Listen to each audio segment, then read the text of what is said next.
Welcome to Drunk 3PO. If you like this video, like and subscribe. You know, all that stuff. Sorry, I'm a little under the weather. Forgive my voice. It's more annoying than usual. But I want to address this article, this blog post, and I want to kind of break this down. I know there's been a lot of talk of how empty Galaxy's Edge in Disneyland has been since it opened.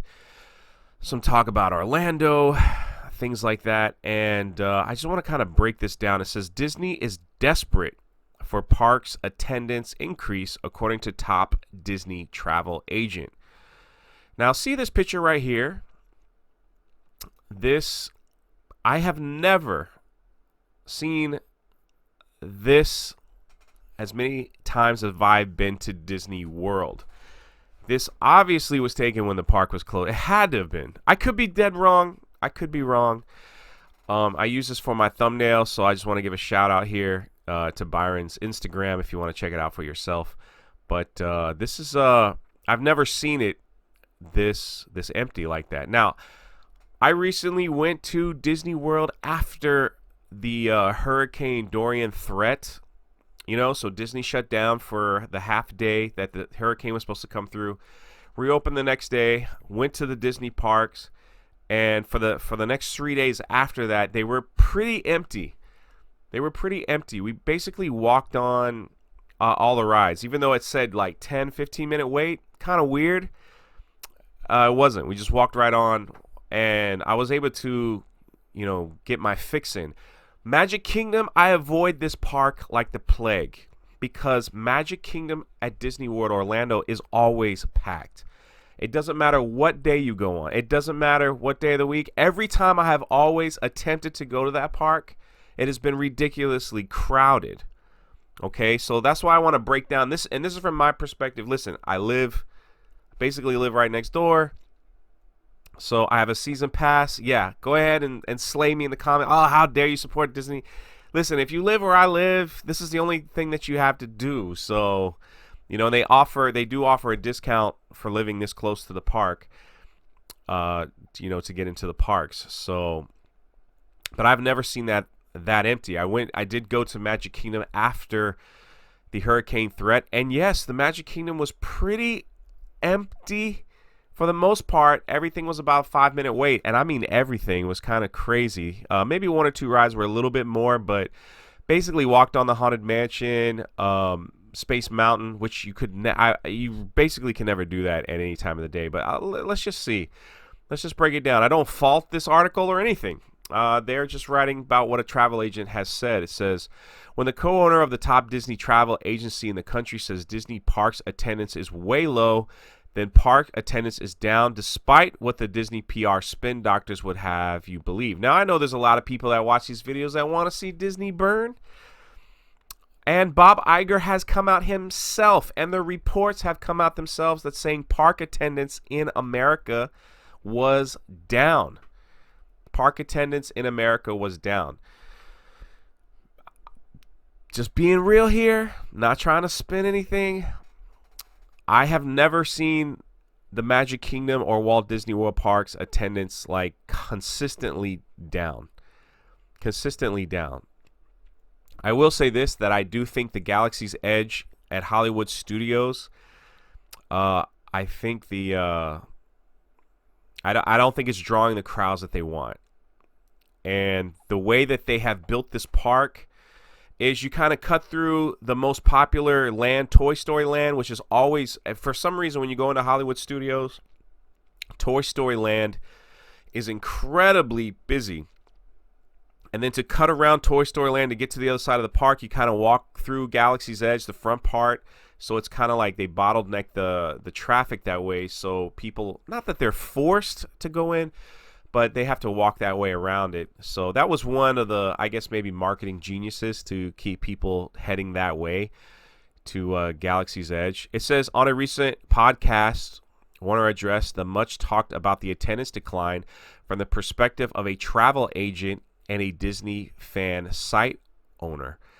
I cannot speak for Disneyland whatsoever.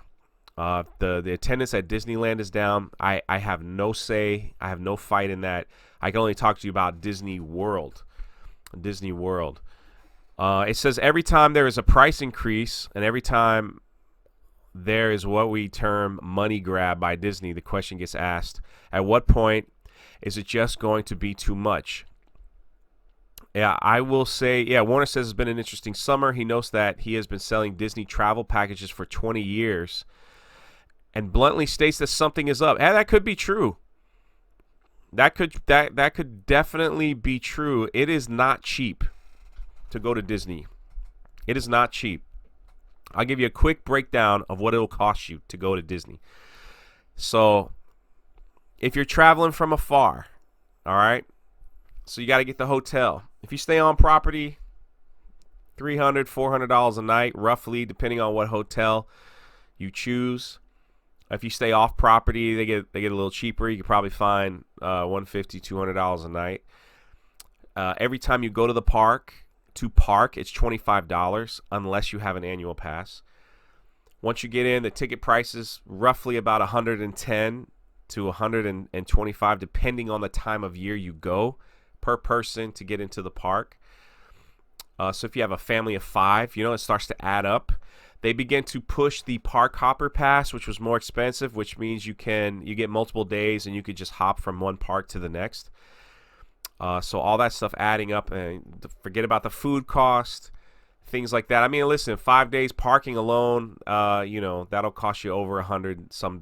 It's not cheap. It's not cheap. You really got to plan. Really got to plan to go. I know family members of mine that don't live in Florida. When they come down, they're spending several $1,000s for a family of 4. Just for a couple days, and most of the time it's over the summer. The summer is extremely hot, and that's usually when it's more packed over the summer because summer break, children, things like that. Here it says, he notes that he's been hearing many people haven't been renewing their annual passes because Disney has finally priced them out. Now, that is true. That is true. So let me explain that. As a Florida resident, the annual passes are cheaper than for everyone else. And they also offer where you could pay it monthly for a Florida resident. So it's not as expensive as everyone else would pay.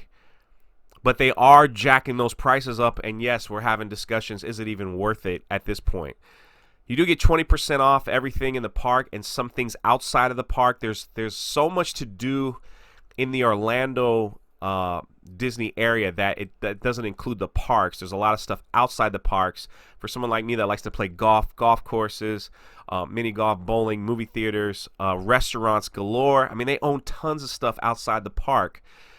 So the annual pass does come in handy when you get that 20% off those things as well. So, but something interesting here. He uses Clownfish TV. Shout out Clownfish TV for wait times.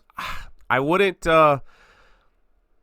bank so much on this because they fluctuate throughout the day. But yeah, the Millennium Falcon Smuggler's Run Ride, it's been averaging about this. The crazy thing is on the app itself, when like I have the Disney app, you could check wait times, and it always says like it's weird. So the wait times on the app are a lot more. Not all the time, but they have been recently. They're a lot more on the app than actually when you actually go there and wait in line. Not starting any conspiracy. I'm just telling you from my perspective. Galaxy's Edge recently opened at Disney Hollywood Studios, and a year ago Disney was worried that they would where they would put all the people. I get that. There's really not much to do at Galaxy's Edge. That's the issue. The Smuggler's Run Ride, once you've done it once or twice, you're just kind of like, all right. It's not one of those rides where you just want to go and be like, I got to ride this ride. It's not like Flight of Passage at Pandora at all. And then after that, it's just stuff to buy. So it's just a giant shopping mall, and then there's some things to look around. Now, when they open up the next ride of the Resistance, who knows? Maybe that's the groundbreaker. I don't know, but this is the issue right here. Disney CEO Bob Iger once said they raised prices to control crowds. That is true. There are multiple articles on this where he wanted to cater to the more wealthy people or people that could afford it so they can have an amazing experience at the park. He's like, no one wants to pay all that money to come wait hours and hours in line for something. So by jacking up the prices, only the wealthy can afford it, or whoever saved up for it. Excuse me, I won't categorize everyone. And that way they'll have a better experience. They'll spend more money in the park. I kind of understand the thinking, but when you're just catering to the top percent of people that can actually afford it, you're pushing out middle and lower class families that might have to save several years to come and enjoy the parks. So he says Galaxy's Edge wouldn't need any advertisement. Well, let me tell you something. Here in Orlando, there are Galaxy's Edge commercials that pop up every single day on every channel on the television. So they definitely are advertising this. So I'm not sure, again, if this is what is happening, that they're starting to wind down a little bit and people are not coming. They might have shot themselves in the foot. That's the thing, by raising up the prices. I mean, it's expensive. It's expensive. He addressed the concerns of the impending recession, which will absolutely impact luxury expenses as Disney vacations. I mean, listen, if that's it, this could end up being a perfect storm for them. It says, if the economy goes into a recession next year, it's going to throw a wrench into so many Disney plans. Yeah. I don't know. I don't know. Crowds are also light at Hollywood Studios, where East Coast version of Galaxy's Edge, that all cast blackouts have been lifted from September 9th. It says that they are desperate to get people in the park. This is a travel agent. It's this guy's opinion. And I'm just saying, I'm just telling you the truth. From my stance, I don't know what their version of crowded is. But I don't think I've ever been to the Magic Kingdom except for that time after the hurricane where lines weren't over an hour to 2 hours to ride the rides. The other parks, such as Epcot, Animal Kingdom, their lines are not so bad. If you go on the weekends, it's pretty crowded. But if you could sneak out, take a day off, and go while the kids are at school and things like that, those parks are not so bad. But for whatever reason, whatever it is, Magic Kingdom has always been crowded for me. So maybe this travel agent is going off the fact of what he's trying to sell and the Disney packages and things like that. So as of right now, I personally can't see it with my own eyes. I don't know what business. I mean, if he's selling less and less packages, of course this is what he's going to say, because people are going to be less interested, which means in the next coming years, it will start to thin out and get lighter and lighter. If they keep raising up annual passes, if they keep raising up tickets, of course, why would you want to go there when Universal is a different option? There's also, if for whatever it's worth, there's also SeaWorld and Busch Gardens. Those are, you're getting lower. And then if you really want to go low, there's Legoland. That's a little bit outside the area, and their annual pass is $100. So an annual pass to Legoland. They have roller coasters there. Listen, it's about the C- version of Universal Studios. Just so you know, but they have a full water park. I think that park is destined definitely for a lot younger, little kids. But it is what it is. But I want to keep an eye on this story. And if he is correct and people are not renewing their passes and they're not, buying packages, then I will see with my own eyes, the decline, as Universal Studios is moving up. So